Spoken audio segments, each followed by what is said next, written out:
ನಮಸ್ಕಾರ ಫ್ರೆಂಡ್ಸ್, ನಿಮಗೆಲ್ಲ ಗೊತ್ತಿರೋ ಹಾಗೆ ಪುನರ್ಪುಳಿ ಅಂದರೆ ಕೋಕಂ ಎಂಬುದು ಒಂದು ಅದ್ಭುತ ಹಣ್ಣು.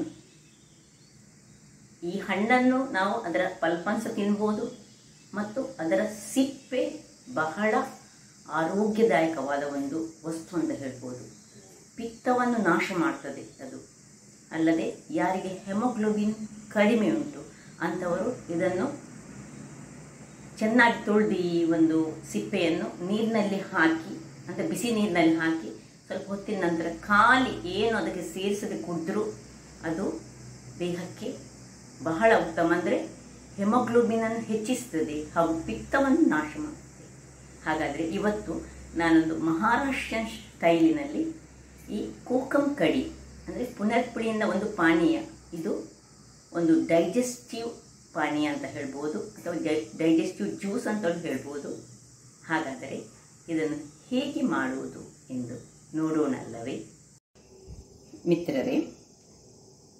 ಕೋಕಂ ಕಡಿ ಪುನರ್ಪುಳಿಯ ಒಂದು ಕೂಲಿಂಗ್ ಮಾಡುವಂತಹ, ಈ ಸಮ್ಮರ್ ಸೀಸನ್ನಲ್ಲಿ ನಾವು ಯೂಸ್ ಮಾಡುವಂತಹ ಈ ಪುನರ್ಪುಳಿಯಿಂದ ಮಾಡಿದಂತಹ ಒಂದು ಕಡಿ ಅಂತ ಹೇಳ್ಬೋದು ಅಥವಾ ಒಂದು ಜ್ಯೂಸ್ ಟೈಪ್ ಹೇಳ್ಬೋದು. ಇದನ್ನು ನಾವು ಅನ್ನದೊಟ್ಟಿಗೆ ಸಹ ಕಲಸಿಕೊಂಡು ತಿನ್ಬೋದು ಅಥವಾ ಊಟ ಆದ ಮೇಲೆಯೂ ಇದನ್ನು ಕುಡಿಬಹುದು. ಒಂದು ಟೈಪ್ ಆಫ್ ಮೊಸರಿನಿಂದ ಮಾಡಿದಂತಹ ಮಜ್ಜಿಗೆ ಟೈಪಿನಂತಹದ್ದು ಇದು ಡೈಜೆಷನ್ಗೆ ಬಹಳ ಉತ್ತಮ. ಇಲ್ಲಿ ನೋಡಿ, ನಾನು ಈ ಕೋಕಂ ಸಿಪ್ಪೆಗಳನ್ನು, ಇದು ನಮಗೆ ಅಂಗಡಿಗಳಲ್ಲಿ ಸಿಗ್ತದೆ ಇಂತಹ ಸಿಪ್ಪೆಗಳು, ಅಥವಾ ಇದು ಹಳ್ಳಿಗಳಲ್ಲಿ ಮನೆಗಳಲ್ಲಿ ಈ ಕೋಕಂ ಆಗ್ತದೆ, ಪುನರ್ಪುಳಿ ಆಗ್ತದೆ. ಇದನ್ನು ಒಣಗಿಸಿಟ್ಟಂಥದ್ದನ್ನು ನಾನು ಚೆನ್ನಾಗಿ ತೊಳೆದು ನಿನ್ನೆ ರಾತ್ರಿಯೇ ನೀರಿನಲ್ಲಿ ಹಾಕಿಟ್ಟಿದ್ದೇನೆ. ಕೂಡಲೇ ಮಾಡೋದಾದ್ರೆ ನಾವು ಬಿಸಿ ನೀರಿನಲ್ಲಿ ಹಾಕಿ ಸಹ ಮಾಡ್ಬೋದು. ಇದೀಗ ನಾನು ನಿನ್ನೆ ರಾತ್ರಿ ನೀರಿನಲ್ಲಿ ಹಾಕಿಟ್ಟದ್ದು ನೋಡಿ, ಒಳ್ಳೆ ಕೆಂಪು ಕಲರ್ ಹೇಗೆ ಬಂದಿದೆ ನೋಡಿ. ಏನು ಆರ್ಟಿಫಿಷಿಯಲ್ ಕಲರ್ ಇಲ್ಲ ಇದರಲ್ಲಿ, ಅದರದ್ದೇ ಕಲರ್.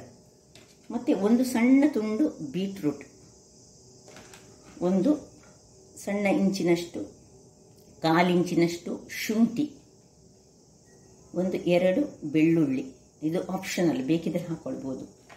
1 ಗ್ರೀನ್ ಚಿಲ್ಲಿ, ಅದು ಸಹ ಖಾರಕ್ಕೆ ನಿಮಗೆ ಬೇಕಿದ್ದಷ್ಟು. ಇದು ಕಾಯಿ ತುರಿ, ಹಸಿ ಕಾಯಿ ತುರಿ ಬೇಕು ನಮಗೆ. ನಿಮ್ಮ ಹತ್ರ ದಪ್ಪ ಬೊಂಡ ಇದ್ರೆ ಸಹ ಎಳನೀರಿನ ಗಂಜಿ ಇರ್ತದಲ್ಲ, ದಪ್ಪದ್ದು, ತೆಳುವುದಲ್ಲ, ಅದು ಸಹ ಆಗ್ತದೆ. ಅಥವಾ ಇಲ್ಲದಿದ್ದರೆ ತೆಂಗಿನ ತುರಿ ಹಸಿ ಬೇಕು. ಸ್ವಲ್ಪ ಹಿಂಗು ಬೇಕು, 1/4 ಚಮಚದಷ್ಟು ಜೀರಿಗೆ, 5-6 ಕರಿಮೆಣಸು. ಮತ್ತು ನಿಮ್ಮ ಹತ್ರ ಚಾಟ್ ಪೌಡರ್ ಇದ್ದರೆ ಹಾಕಿ, ಇಲ್ಲದಿದ್ದರೆ ನೀವು ಸ್ವಲ್ಪ ಮೆಣಸಿನ ಹುಡಿ, ಸ್ವಲ್ಪ ಕೊತ್ತಂಬರಿ ಹುಡಿ, ಸ್ವಲ್ಪ ಜೀರ ಹುಡಿ ಮತ್ತು ಸ್ವಲ್ಪ ಅಮ್ಚೂರ್ ಪೌಡರ್ ಇದನ್ನು ಮಿಕ್ಸ್ ಮಾಡಿ ಅದು ಸಹ ಹಾಕಿದರೆ ಸಹ ಆಗ್ತದೆ. ಇಲ್ಲದಿದ್ದರೆ 1/2 ಸ್ಪೂನ್ನಷ್ಟು ಚಾಟ್ ಮಸಾಲ ಹಾಕಿದರೆ ಬಹಳ ಒಳ್ಳೆಯದಾಗ್ತದೆ. ಹಾಗಾದರೆ ಈಗ ಮೊದಲಿಗೆ ನೋಡಿ, ನಾವು ಒಂದು ಮಿಕ್ಸರ್ ಜಾರ್ನಲ್ಲಿ ತೆಂಗಿನ ತುರಿಯನ್ನು ಹಾಕೊಳ್ಳೋಣ. ಅದಕ್ಕೆ ಈ ಬೆಳ್ಳುಳ್ಳಿ ಮತ್ತು ಈ ಶುಂಠಿಯನ್ನು ಸ್ವಲ್ಪ ಜಜ್ಜಿಕೊಂಡು ಹಾಕೊಳ್ಳೋಣ. ಈ ಮೆಣಸು ಹಾಗೂ ನೋಡಿ ಈ ಬೀಟ್ರೂಟ್ನ ಪೀಸ್ಗಳನ್ನು ಸಣ್ಣ ಸಣ್ಣದಾಗಿ ಮಾಡಿಕೊಂಡು, 2 ತುಂಡು ಬೀಟ್ರೂಟ್ ಇದ್ದರೆ ಸಾಕು ನಿಮಗೆ. ಅದು ಕಲರ್ ಕೊಡ್ತದೆ, ಬಹಳ ಟೇಸ್ಟಿಯಾಗಿರ್ತದೆ, ದೇಹಕ್ಕೆ ಬಹಳ ಉತ್ತಮ.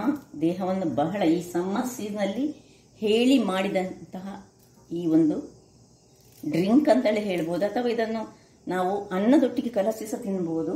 ಇದು ಆ್ಯಕ್ಚುಲಿ ಮಹಾರಾಷ್ಟ್ರೀಯನ್ ಡಿಶ್, ಇದು ಒಂದು ಡ್ರಿಂಕ್ ಅಂತ ಹೇಳ್ಬೋದು. ಈಗ ಇದಕ್ಕೆ ಈ ಕೋಕಂ ಜ್ಯೂಸ್ ಅಂತ ಸ್ವಲ್ಪ ಇದರದ್ದು ಖಾಲಿ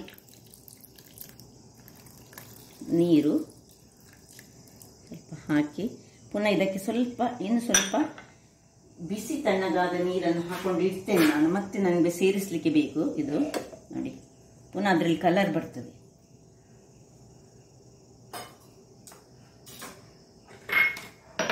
ಸ್ವಲ್ಪ ಹಿಂಗು ಹಾಕೊಳ್ತಿದ್ದೇನೆ, ಸ್ವಲ್ಪ ಸಾಕು, 1/4 ಟೀ ಸ್ಪೂನ್ ಅಷ್ಟು ಹಿಂಗು. ಮತ್ತು ಈ ಜೀರ ಮತ್ತು ಕರಿಮೆಣಸು, ಚಾಟ್ ಮಸಾಲ ಇದ್ದರೆ ಹಾಕೊಳ್ಳಿ, ಇಲ್ಲದಿದ್ದರೆ ತೊಂದರೆ ಇಲ್ಲ, ಇಲ್ಲದಿದ್ದರೆ ಸಹ ಇದು ಒಳ್ಳೆಯದಾಗ್ತದೆ. ಹಾಗಾದರೆ ಈಗ ಇದನ್ನು ಗ್ರೈಂಡ್ ಮಾಡೋಣ. ನೋಡಿ, ಒಳ್ಳೆ ಫೈನ್ ಪೇಸ್ಟ್ ಆಗಬೇಕು ವೀಕ್ಷಕರೇ.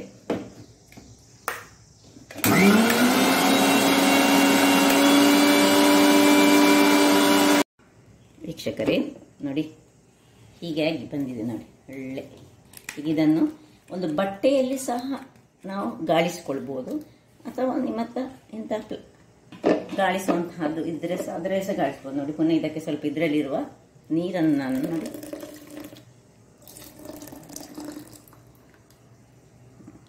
ಇದು ರಾತ್ರಿಯಲ್ಲಿ ಹಾಕಿದ್ದರಿಂದ ಎಲ್ಲ ಎಳೆದುಕೊಂಡಿದೆ ನೋಡಿ. ಇದು ಈಗ ಡಿಸ್ಕಾರ್ಡ್ ಮಾಡಲಿಕ್ಕೆ. ಇದರಿಂದ ನಾವೊಂದು ಸಾರು ಸಹ ಮಾಡ್ತೇವೆ.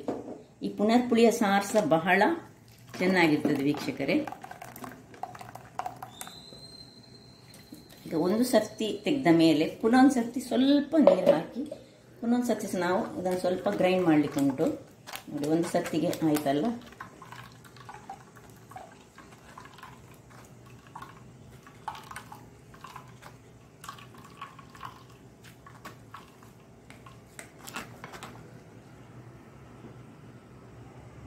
ಇನ್ನೊಂದು ಸರ್ತಿ ಇದನ್ನು ನೋಡಿ ಇದರಲ್ಲಿ ಹಾಕ್ಕೊಂಡು ನಾನು ಸ್ವಲ್ಪ ನೀರು ಹಾಕಿ ಇನ್ನೊಮ್ಮೆ ಅದರಲ್ಲಿರುವ ಉತ್ತಮ ಅಂಶವನ್ನು ಪುನಃ ತೆಗೆದುಕೊಳ್ತೇನೆ.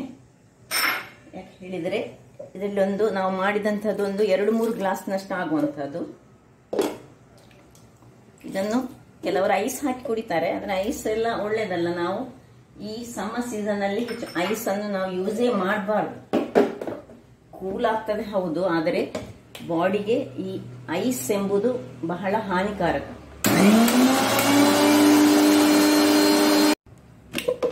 ನೋಡಿ ವೀಕ್ಷಕರೇ, 2ನೇ ಬಾರಿ ಇದ್ದಿದ್ದು.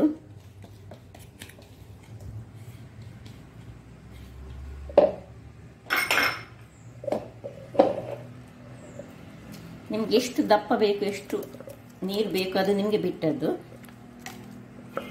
ಆರೋಗ್ಯಕ್ಕೆ ಬಹಳ ಉತ್ತಮವಾದ ಈ ಪಾನೀಯ ಅಂತಲೇ ಹೇಳ್ಬೋದು, ಅಥವಾ ಇದನ್ನು ಅನ್ನದೊಟ್ಟಿಗೆ ಸಹ ಯೂಸ್ ಮಾಡ್ಬೋದು ಅಂತ ಹೇಳಿದ್ದೇನೆ. ಊಟ ಆದಮೇಲೆ ಇದನ್ನು ಒಂದು ಗ್ಲಾಸ್ ಕುಡಿದ್ರೆ ಹೊಟ್ಟೆ ತಂಪಾಗಿರ್ತದೆ. 2 ಬಾರಿ ಮಾಡಿ ಮತ್ತೆ ಇದನ್ನು ಡಿಸ್ಕಾರ್ಡ್ ಮಾಡಿ ಉಳಿದದ್ದು. ಸೊ ಇದನ್ನು ಮಹಾರಾಷ್ಟ್ರದಲ್ಲಿ ಸೋಲ್ ಕಡಿ ಅಂತ ಹೇಳ್ತಾರೆ. ಕೊತ್ತಂಬರಿ ಸೊಪ್ಪಿದ್ರೆ ಮೇಲೆ ಹಾಕ್ಕೊಳ್ಬೋದು, ಹೀಗೆ ಕುಡಿಬೋದು. ಒಂದು ಪಿಂಚ್ ಆಫ್ ಈಗ ಉಪ್ಪು ಹಾಕ್ಲಿಕ್ಕೆ ಉಂಟು ವೀಕ್ಷಕರೇ. ನಾವು ಅದಕ್ಕೆ ಸ್ವಲ್ಪ ಉಪ್ಪನ್ನು ಹಾಕೊಂಡು ಒಂದು ಪಿಂಚ್ ಆಫ್ ಉಪ್ಪನ್ನು ಹಾಕೊಳ್ಳೋಣ. ಇದು ಆಪ್ಷನಲ್, ಇದು ಸಹ ಬೇಕಿದ್ರೆ.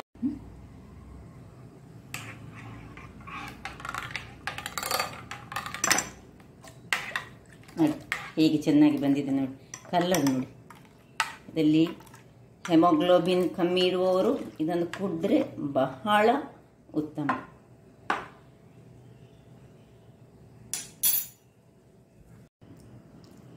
ಫ್ರೆಂಡ್ಸ್ ನೋಡಿ, ಮಹಾರಾಷ್ಟ್ರನ್ ಸ್ಟೈಲಿನ ಕೋಕಂ ಕಡಿ, ಅಥವಾ ನಾವು ಕರಾವಳಿಗರು ಪುನರ್ಪುಳಿ, ಈ ಕೋಕಮ್ಮನ್ನು ಯಾವಾಗಲೂ ಪ್ರತಿಯೊಂದು ಮನೆಗಳಲ್ಲಿ ಯೂಸ್ ಮಾಡ್ತೇವೆ.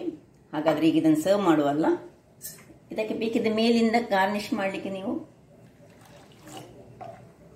ಕೊತ್ತಂಬರಿ ಸೊಪ್ಪನ್ನು ಯೂಸ್ ಮಾಡ್ಬೋದು. ನೋಡಿ ಕಲರ್ ನೋಡಿ ಹೇಗೆ ಬಂದಿದೆ ನೋಡಿ. ಈಗ ಸರ್ವ್ ಮಾಡೋಣ. ಊಟ ಆದಮೇಲೆ ಒಂದು ಗ್ಲಾಸ್ ಕುಡಿದ್ರೆ ಡೈಜೆಷನ್, ಜೀರ್ಣಕ್ರಿಯೆಗೆ ಬಹಳ ಉತ್ತಮ.